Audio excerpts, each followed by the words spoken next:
how should this work if there are no broadcast addresses anymore? How does this work? I will show you. But this is one of the big issues for hacking. Instead of broadcast, there are multicast addresses. And now we have one big problem for multicast addresses concerning IPv6. You cannot target machines from remote. You can't, if I'm in corporate network A, and there's a corporate network B somewhere else, and it's a different company, I cannot target those multicast addresses. I'm just in my own multicast address range. If that's another multicast domain, I cannot access that. There might be tricks around that, but I'm coming later to that. That's basically the point of it. So, let's talk about reconnaissance. Reconnaissance is IP scanning, live scanning, ping scanning, however you call that. With IPv4, this is very nice, very easy. The unit network size is /24. So you have 156 IP addresses and normally 254 in being actually used.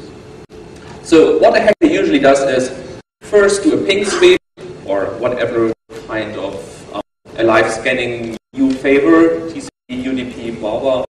Then you port scan the systems you found and then banner grabbing, A mapping, trying to find what services are there, exploiting, putting the vector in and drinking a coffee. Yeah. For that you have lots of tools, blah blah blah. I mean that's standard. But what does it change now by IPv6? And now we get to one of the most problematic changes for hacking. Because the standard network net mask is /64 with IPv6. This means this is the number of possible hosts in one subnet. This room might be just, 3 laptops in here, but these are the amount of hosts you have to scan. Every IP address might be alive or not, you don't know which.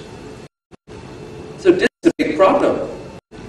If you do brute force all the IP addresses, and I'm already talking about gigabit Ethernet here, yeah, pretty fast, and you have a CPU which can handle all the network IQ and stuff, still 500 million years. For one network, there might be just 3 laptops in there or none. As long as you don't scan, you don't know.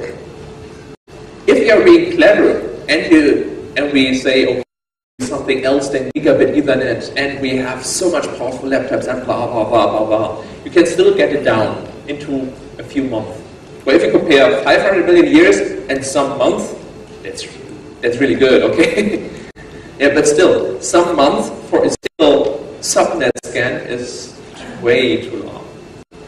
Maybe if you're a hacker and you have the time, maybe, but if you're a professional consultant, you want to do professional penetration testing, it's not something customer will pay. Yeah? Just to find out his IP address. So, one more word about what does being clever means. Where does the IP address come from? The IP address is generated based on the MAC address. There is a privacy option available in IPv6 which you can enable, and then the kernel does, in the special intervals like every 3 hours, 6 hours, whatsoever, change to a new IP address. This is possible. But if you say this is not activated in a corporation, and let's say they have Dell as desktop PCs, they have Compaq for servers, and they're using Cisco equipment. You know what the MAC address prefixes are from these companies, so you have limited key space or IP space you have to scan. That's how you can get that being clever down to much less systems, but it's still a lot. It's still like scanning the whole internet 3-4 times. More. So, what is the result of that? Because we, as hackers or professional consultants, are not the only one with that problem. Administrators have the same problem. I mean, how do you find out if the system is alive? You just ping it. But if you want to ping a system, this is the IP address you type in. That's not the way you do it. And you wouldn't be able to remember that. So, what will be done is that every single server will be in DNS. DNS will be the main point of information to find out which system might exist. So this is first true for the public servers. If your mail server, your web server is not in the public DNS, nobody can talk to you, of course. But the private DNS that's what is important. There, every internal machine must be there, because if a machine will not be on the private DNS, the administrator will never find it.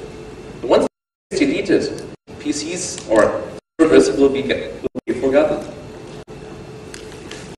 But this means also for hackers, they go for the DNS servers. That's the primary task. If you can get information from the DNS servers, you've won. One in the case that you are finally at that stage again, like in IPv4. Yeah. Great hack, lots of hack put in, but then you're not in the same place like that. Now we know which host is there. Yeah. But this means DNS servers will be a target, even more than today. What you can also do is use your public search engine to find stuff, and there are also any cast addresses which can help you, but they're not really in production, as I found out in my research. There are a few multicast addresses which can help you pretty much. There are multicast addresses, for example, all routers on the corporate network, or all type server on the internet, or all local systems which are on the network, kind of multicast addresses which are helpful, and some of them are cool. So there's really the definition of all type servers on the internet, multicast address. Now we actually have an exploit for some time daemon. Just send one packet, one UDP packet to that global multicast address, and you automatically own, let's say, 1,000 type servers on the internet. That's cool. Yeah, local multicast, that's the major point. If you have access to the local multicast domain, you will be able to find all systems. The problematic point for a hacker or for a professional consultant is only to get the live systems from remote. Once you hack one server internally, you will find all systems which locally are there. There are ways, and I will show you that. Even if you hope you can configure that not, you can still find them all.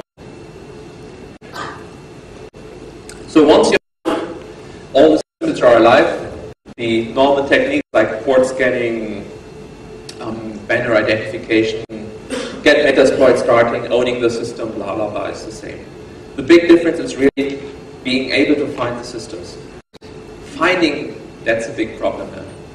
I come to back that later when we talk about worms. So, I wrote a tool to help finding all systems on the network. It's called Alive6. As you know, if you do a ping request on a broadcast domain on IPv4, Linux, for example, will answer. BSD box or Cisco will not answer. So it's a choice of the operating system if it answers your broadcast ping request or not. This is bad because you do a ping, okay, one packet you get some results, but it's not complete. You want to know what all systems are there, also with IPv4. With IPv6 is the same. If you do a request for the global broadcast, so all local nodes on the network, some of them will answer, some not.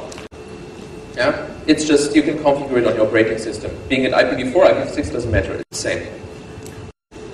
But there are some problematic issues in the protocol definition of IPv6.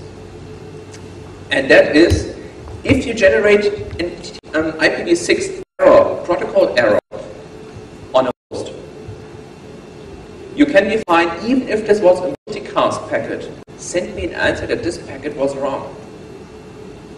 So what the tool does is sending two more packets, which has unknown header and unknown hop by hop option. Hop by hop is another type of extension header, which is being examined by every system in between.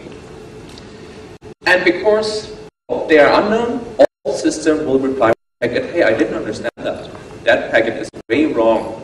That's how you can find out all the local systems. And there's nothing you can do about it. After I did the speech time in London in February, the guys from FreeBSD implemented some stuff so you can turn this off. Yeah, but it's only FreeBSD so far, and that's it. The other thing which you can do here, but so far worked sadly on no operating system, is a one-shot fragmentation plus routing header. My idea was, we have a network over there, this multicast domain, and I'm here. But I still would like to address the multicast domain over there, which is not possible over the internet. So, what I wanted to do is do, like of IPv4 source routing, get the packet in here, and then forward to the multicast domain. So find a system here which does forwarding, the forwarding of IPv6, and then takes care of me sending packets to the multicast domain. Sadly, no operating system did that. Of course, would be dumb, but you can still speculate on Windows or some Linux programmers to be dumb. That's sadly. But still, maybe someone will in the future. Okay. Next topic is the local attacks. Here we have two things. First is ARP, which is used to find out if I have a system here and here is on the same network, what is the MAC address of the other system, so they can communicate with each other. ARP, Address Resolution Protocol, is what is used in IPv4, where the IPv6 people said, that's nonsense, an extra protocol for that. So in IPv6 this is done with ICMP6. There's an extra subprotocol for that. And we'll also talk about DHCP. Okay, first ARP.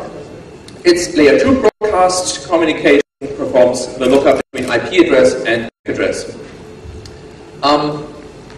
What a hacker can do is respond also to those broadcast requests. It works like one system says, hey, who has the IP address, blah, blah, blah, I need your MAC address. And everybody on the network listens to this, and this system says, hey, this is my IP address, he's asking for my MAC address, okay, I send the reply.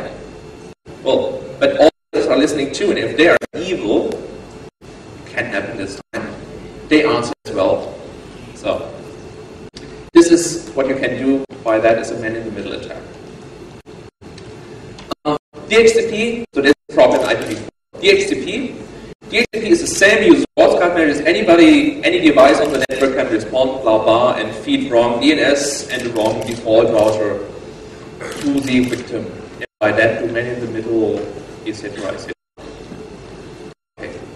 How does this work with IPv6? It's now part of the protocol and it's done via ICMP, which is pretty cool. I mean, that's the right choice. First, there's no security into both protocols. It's still broadcast, and who wants to answer can answer. What was formerly ARP is now ICMP6, a neighbor discovery, neighbor solicitation protocol. What you have seen in IPv4 is the duplicate address detection, done by an ARP lookup, or here an IPv6 neighbor solicitation lookup. This is the same. And we have the DHCP Lite, which is a stateless auto-configuration. I will show you what this means in the next slide, because this is a different way to do things. So, we have a system A, like I already said, who needs the MAC address of a local system. Could be a router, could be a fellow desktop, PC, whatsoever.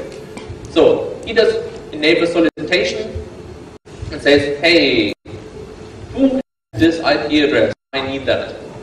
And the system who has that IP address will answer, hey, this is my link layer address, or I will name this MAC address. So, it's sent to the all nodes multicast address, which is actually a local broadcast. All systems on this local LAN will receive this request. That's the purpose of it. Yeah. As everyone receives that packet, you can use tools which will replace other answers for that, a different MAC address. For that, the tool Parasite 6 is there to claim to have every local IP address which could be